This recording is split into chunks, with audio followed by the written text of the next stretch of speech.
आदरणीय दर्शकवृन्द, नमस्कार। म फेरि अलि लामो समयपछि फेरि अर्को भिडियो मार्फत यहाँहरूको समक्षमा उपस्थित भएको छु र प्रसङ्ग चाहिँ चुनावकै निरन्तरताको छ।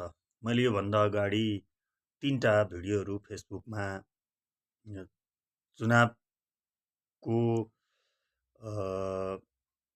सेरोफेरोमा रहेर केही कुराहरू राखेको थिएँ र आज फेरि त्यसैको निरन्तरतामा म अर्को भिडियो राख्न गइरहेको छु र यो चाहिँ चुनावकै सन्दर्भ भए पनि फरक के छ भने अब आम नेपालीहरूले कसलाई भोट हाल्ने भन्ने विषयमा छ र यो भिडियोमै सबै कुरा हटाउन सकिँदैन। त्यसैले यसलाई यो श्रृङ्खलाको पहिलो भागको रूपमा यहाँहरूले स्वीकार्नुहुनेछ भन्ने विश्वासका साथ म आजको प्रसङ्ग सुरु गर्न चाहन्छु।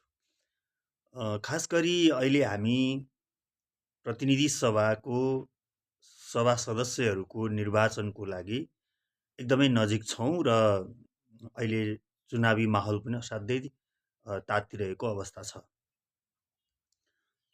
सरकारले आफ्नो तर्फबाट चुनावलाई निष्पक्ष, भयरहित र सबै नागरिकहरूले निर्धक्क साथ आफूलाई मन परेको उम्मेदवारलाई र दललाई मतदान गर्नको लागि सुरक्षा व्यवस्था पनि चुस्त दुरुस्त बनाएको समाचारहरू आइरहेका छन्।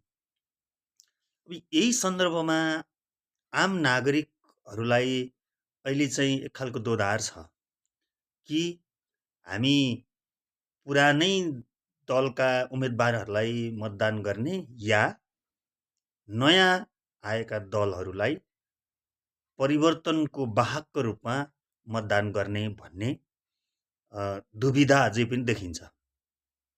यो हुनु स्वाभाविक पनि हो। नेपालीहरूले हरेक निर्वाचनमा परिवर्तन चाहेका छन्। परिवर्तन यस मानेमा चाहेका छन् कि देशले समृद्धि प्राप्त गरोस्, नागरिकहरूले आफ्नै देशमा स्वरोजगार भएर बस्ने वातावरण बन्योस्, परिवार विक्षिप्त भएर टाढा भएर विघटित भएर बस्नु नपरोस् भन्ने चाहना सबै नागरिकहरूको छ र आफ्नै भूमिमा बसेर केही गरी खाने वातावरण बनिदियोस् भन्ने चाहना छ र त्यो कसले पुरा गरिदिन्छ भन्ने कन्फ्युजनमा आम नागरिकहरू अहिले पनि देखिनुहुन्छ, हामी देखिरहेका छौँ।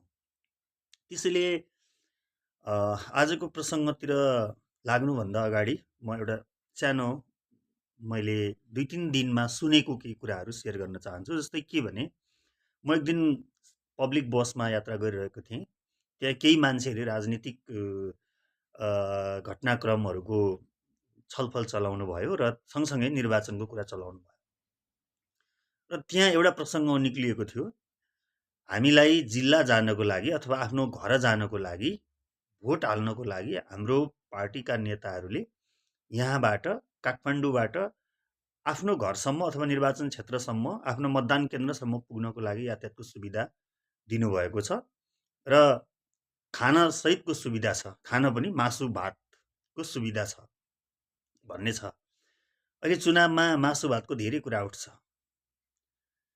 नेपालीहरूले अहिले पनि एक छाक मासु भातमा कति लोभिन्छन् भन्ने कुराको एउटा ज्वलन्त उदाहरण हो। अर्को उहाँहरूको यो विषयमा के चिन्ता थियो भन्दाखेरि, हामीलाई यहाँबाट मासु भात खुवाएर बसमा चढाएर भोट हाल्न लगिन्छ, त्यसैले सबैजना जानुपर्छ भन्ने एउटा व्यक्तिको प्रसङ्ग थियो र अर्को व्यक्तिले त्यहाँ अर्को चिन्ता के व्यक्त गरिरहनु भएको थियो भने, यदि जान त उहाँहरूले बसमा हामीलाई फ्रीमा लगिदिनुहुन्छ, मासु भात खुवाउनुहुन्छ, तर फर्केर आउने बेलामा फेरि 10,000 रुपियाँ खर्च हुन्छ। त्यो 10,000 रुपियाँ चाहिँ मैले कहाँबाट ल्याउने भन्ने चिन्ता व्यक्त गर्दै हुनुहुन्थ्यो। सँगसँगै अर्को साथीले त्यहाँ के भन्नुभयो भने, भोट हाल्न चाहिँ लान्छन् तर फर्केर फेरि हामी आउनलाई चाहिँ व्यवस्था गर्दैनन्, अनि यो त सो त हामी मारमा पर्ने भयौँ नि भन्ने खालको छलफल पनि चलिरहेको थियो। चेतनाको हिसाबले उहाँहरू कति शिक्षित हुनुहुन्छ भन्ने कुरा चाहिँ म आकलन गर्न सक्दिनँ। एजको हिसाबले उहाँहरू लगभग 50 क्रस हुनुहुन्छ। उहाँहरूको छलफलले मलाई के सोच्न बाध्य बनायो भने नेताहरूले एक भोटको लागि आफ्ना भोटरहरूलाई यहाँबाट बसमा हालेर लिएर जाने, खुवाउने प्याउने र भोट हालिसकेपछि फर्किने व्यवस्था नगर्ने परिपाटीले त्यस्ता नेताहरूले चुनाव जिते या हारे पनि तपाईँ हाम्रो समस्याको समाधान कदाचित गर्नेवाला छैन। त्यसैले भोट हाल्नुभन्दा अगाडि यो कुरा हामीले विचार गर्न जरुरी छ।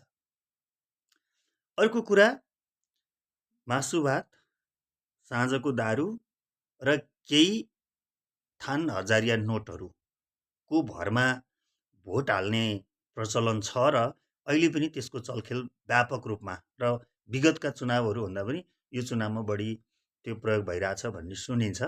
यसले पनि हामीलाई झन सङ्कटतिर धकिलिरहेको छ र हामीले सही उम्मेदवार छान्न सक्दैनौँ भन्ने कुरा चाहिँ प्रमाणित गर्छ।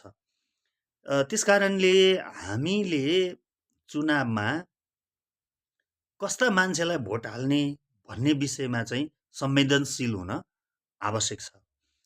भोट हाल्नुभन्दा अगाडि हामीले सोच्नुपर्ने कुरा के छ भने तपाईले भोट हालेको उम्मेदवारसँग तपाईको कस्तो रिलेसन छ। विगतमा उहाँले यदि चुनाव जितेर या कुनै सार्वजनिक पद धारण गर्नुभएको छ भने तपाईलाई उहाँले कस्तो रेस्पोन्स गर्नुभयो, उहाँले त्यो पदमा बस्दाखेरि गर्नुभएको व्यवहार, विकास, जनताका समस्या सुन्ने र सर्वसुलभ तरिकाले सेवा दिने विषयमा उहाँको तत्परता कतिको थियो।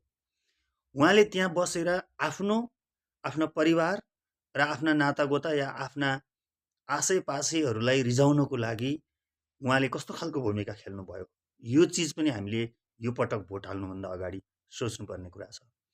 अर्को कुरा छ, हामी जुन दलमा छौँ, जुन दलमा आस्था राख्छौँ, त्यो दलले विगतमा गरेका राम्रा काम के छन्, अथवा उहाँहरूले शक्तिमा पुगेपछि, सत्तामा पुगेपछि, पदमा पुगेपछि गर्नुभएका नराम्रा कुराहरू के छन्, त्यसलाई पनि केलाएर हामीले यो पटक मतदान गर्नुपर्ने छ।